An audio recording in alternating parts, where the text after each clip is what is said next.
Olá, queridas alunas, queridos alunos, espero que esteja tudo bem com vocês. Promari na área, bem-vindos a mais uma aula de Artes e Teatro.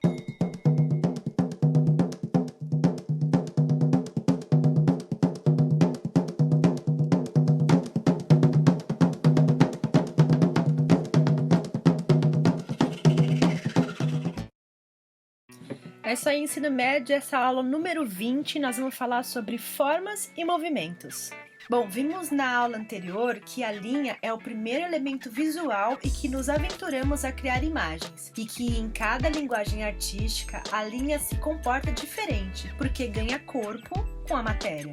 A forma nas artes visuais, gente, é o resultado de um processo criativo, expressivo, original e individual. Por isso, a forma nas artes visuais, ela nunca é repetida e nem pode fazer uma cópia dela, de nenhuma forma. A forma artística, ela resulta da intervenção do homem enquanto ser inteligente e criativo ao utilizar técnicas de representação, materiais e instrumentos adequados para fazer aquilo. Assim, a criatividade artística do homem é expressa através de elementos visuais que, devidamente organizados, dão origem a representações. As formas nascem da junção de linhas. Elas podem ser geométricas, como o quadrado, o círculo, o triângulo e os poliedros, e também abstratas ou figurativas. Podem ser formas orgânicas, como aquelas que não têm uma aparência precisa, representam ou lembram alguma figura de ser vivo, alguma coisa qualquer. Elas podem ser bidimensionais, com altura e comprimento, ou tridimensionais,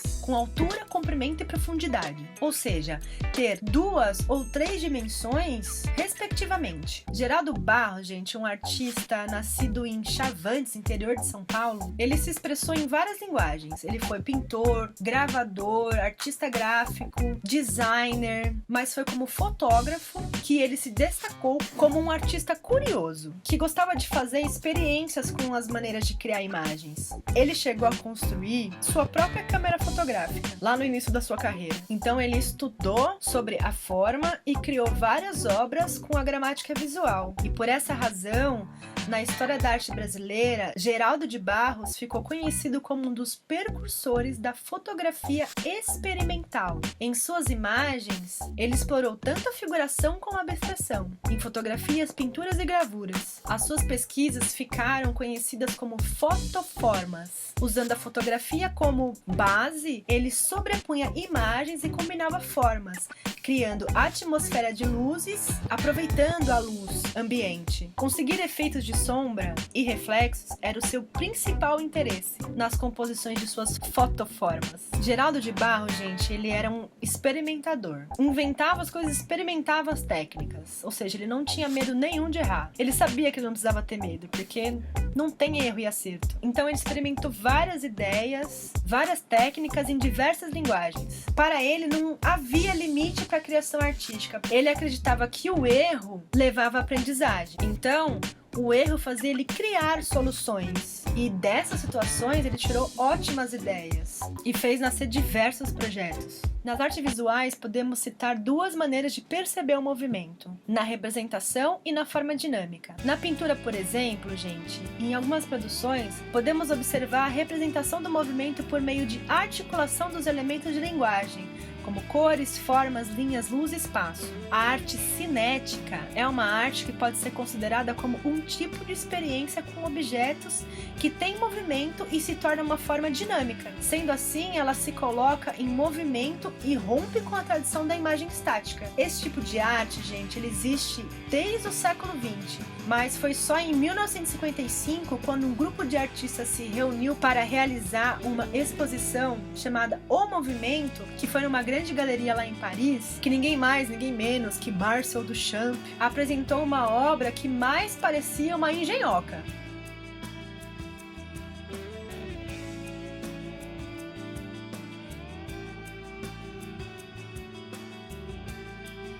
Mas que criavam imagens e efeitos visuais incríveis em movimento. Esse Duchamp, ele tá em todas, né? Ele foi o precursor da arte conceitual, né, gente? Então ele produziu muita coisa de muitas formas diferentes. E o interesse dele por máquinas capazes de produzir efeitos ópticos foi o que motivou ele a criar vários experimentos. A maioria das imagens produzidas por ele com esse conceito são compostas por círculos que, organizados na superfície do disco, criam efeitos ao girar.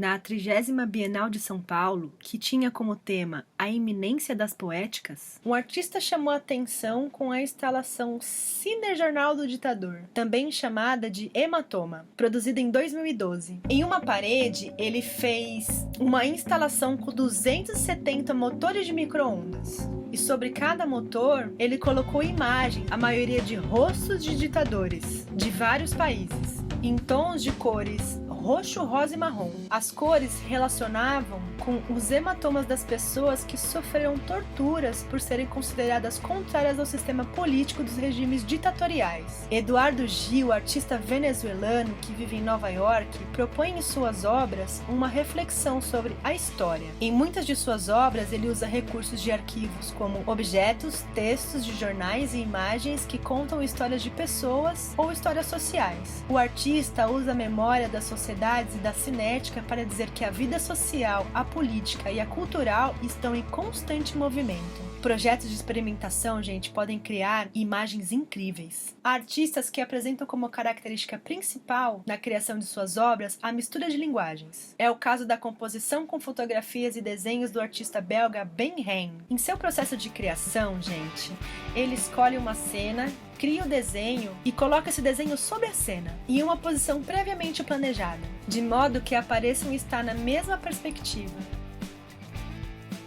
Então, ele fotografa a imagem, obtendo um resultado surpreendente.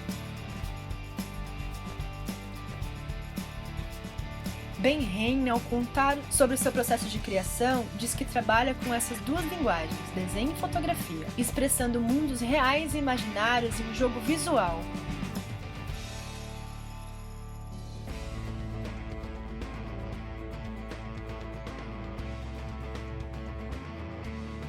Convidando as pessoas a imaginar.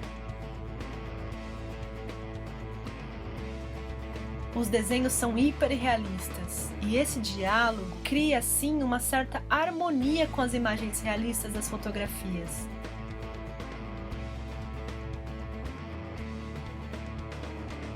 O resultado é essa composição, bastante lúdica e incrível.